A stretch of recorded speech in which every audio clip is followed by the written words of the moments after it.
Hello लोगोफोर good morning खुलुमहरबाय बयखौबो आंनि गोदान भिडिअ फिन खनसेबाव नोंथांमोनखौ बरायनाय बावहरनाय थाबाय।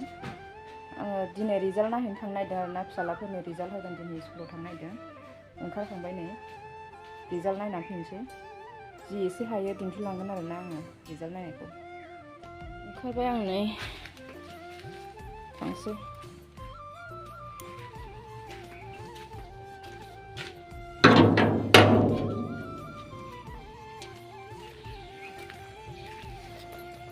बोथोरा बोरैबा आरोना खुरलाला बिमानैमोनबो थांगोन इसोरखौ नेनानै ज' थांसै। फैथ'वाखै आरोना बिसोरो बाहेरायाव लामायाव ओंखारनानै थाथ'नोसै आं।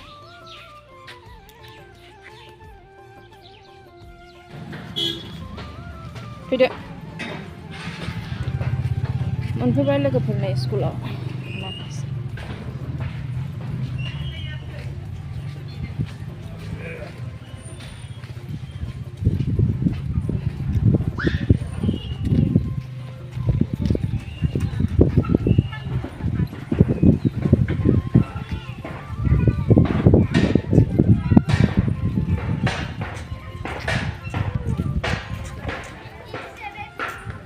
थांबाय बेसे पारसेन्ट थांखो? 90% थांदों। 90 रोङासै केन फैबाय आं थाब लादों। दिनसि लादों नामा माबाखौ?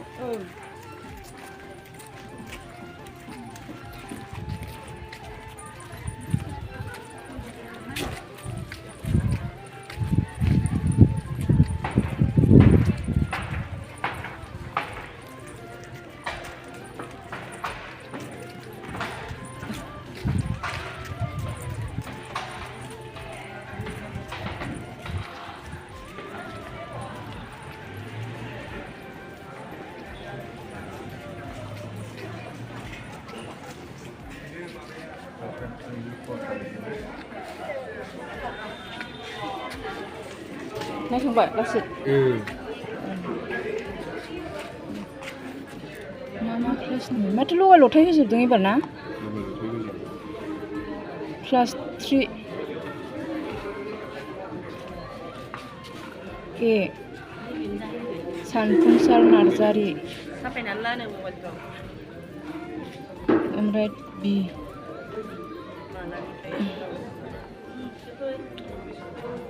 टु अख्रां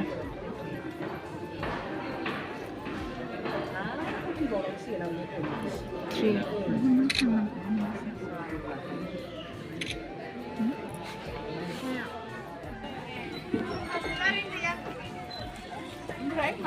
नायखांबाय नै लोगोफोर थांसै एबार न'आव दा न'आव थांना खिन्थानोसै आं बेसे मोनखो। रिजाल्ट लानानै फैखांबाय लोगोफोर नै न'आव सफैबाय आङो।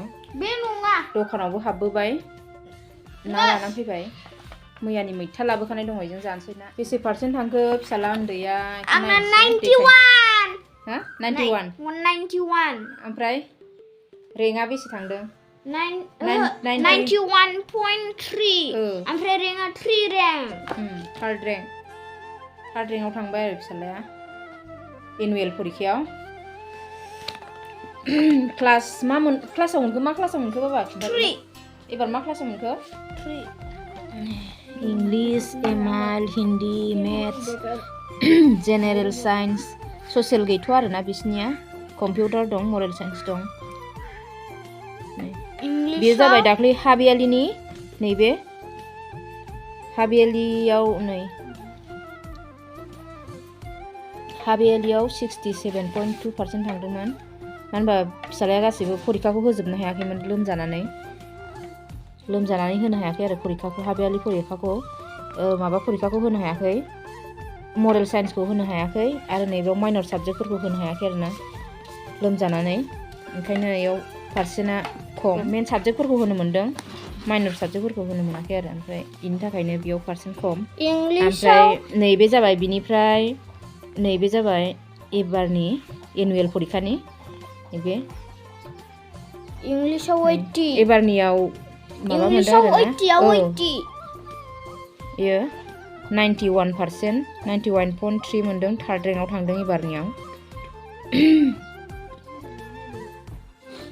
फिसाला गेदेरना एबार 9आव थांबाय आरोना। फिसाला गेदेरनाबो रेगुलार पास जाजोब्बाय। पार्सेन्टआ नै 67% पास जाबाय आरो एबार। ओंखाम ओंख्रि संसैलाय लोगोफोर सानसुनि। मैथा ओमफ्राय ना संगोन आरोना दिनै। रेडि खालामना लाखाजोब्बाय आङो संसै। नै मैथा सायनानै सुनानै लाबोबाय। ओमफ्राय नै ना दाखा ना कमल काट आरोना नै। बे सु दंना गैया कमल काट? रेडि खालामबाय नै। नाखौ एवनानै लाग्रोनोसै आङो।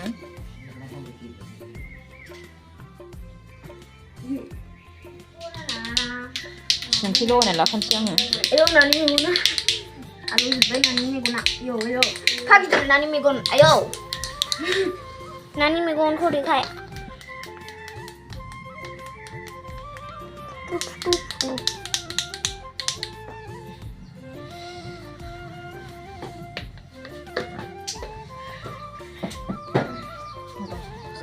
संख्रि हालदै मिक्स खालामना लाखाबाय एवनोसै। थावा दुंबाय होनसै नै। खर'खौ एवना लानोसै।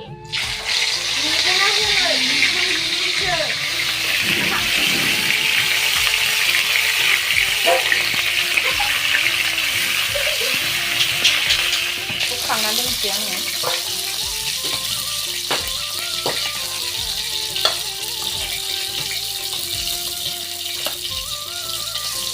एवखांबायल' आरोना मैथायावसो होगोन नालाय।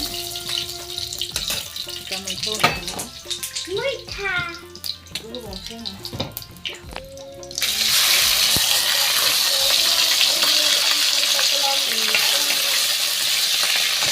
मोनजोब्बाय नै।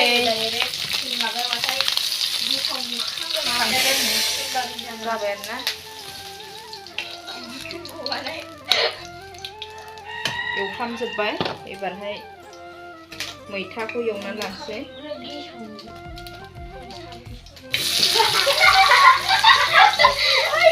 चुप रहो, हल्ला मत करो। बानलु सामब्राम गुफुर हाइजें देनायखौबो होखानोसै एवखानोसै आरोना। मस्ला होआसै आङो मैथाखाय। सामब्राम गुफुर हाइजें बानलु आरोना।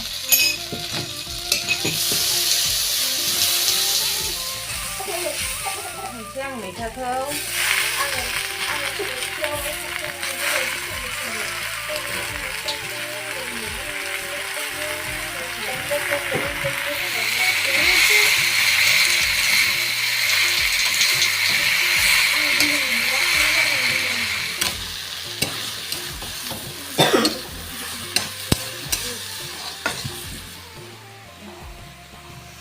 नाखौ एवफ्रामनानै लाजोब्बाय। मैथायाव होनसै। दै होनसै।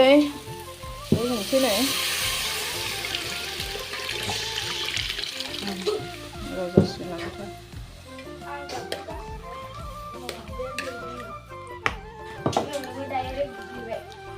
नाखौबो होखानोसै आङो नै।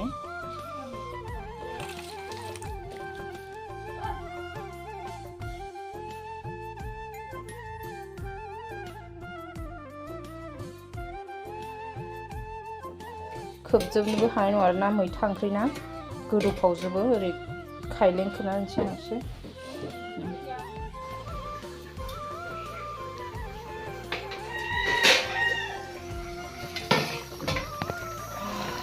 मोदोमबायना साखिनायनोसै। मोनसिगोन नै लोगोफोर। मैथाजों ना।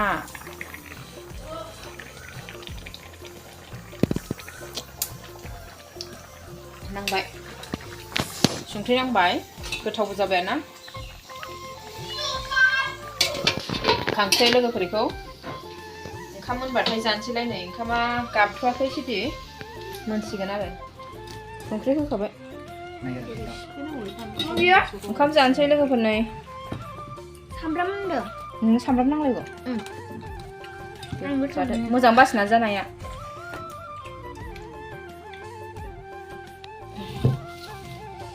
खर'सो माथो बे मैथा आया खर' गोनाङासो नोंनाव थांदों खोना बे मैथाया मा नैयावसो दं खोमा नैयाव माबियो मैथा गोजा आं बे रोसि आं बासिना होगोन आं रोसिखौ एसे लादो लागोन र' नाया थिखांनो गोखै नङाना थाइबें नाङा आं सामब्रामसो नांगौ आंनो थाइबें नाङा रोजोबनो नाङा बाबा आंनो बे बिदै आंनि रोसिखौ एसे लुखुबनाय लादो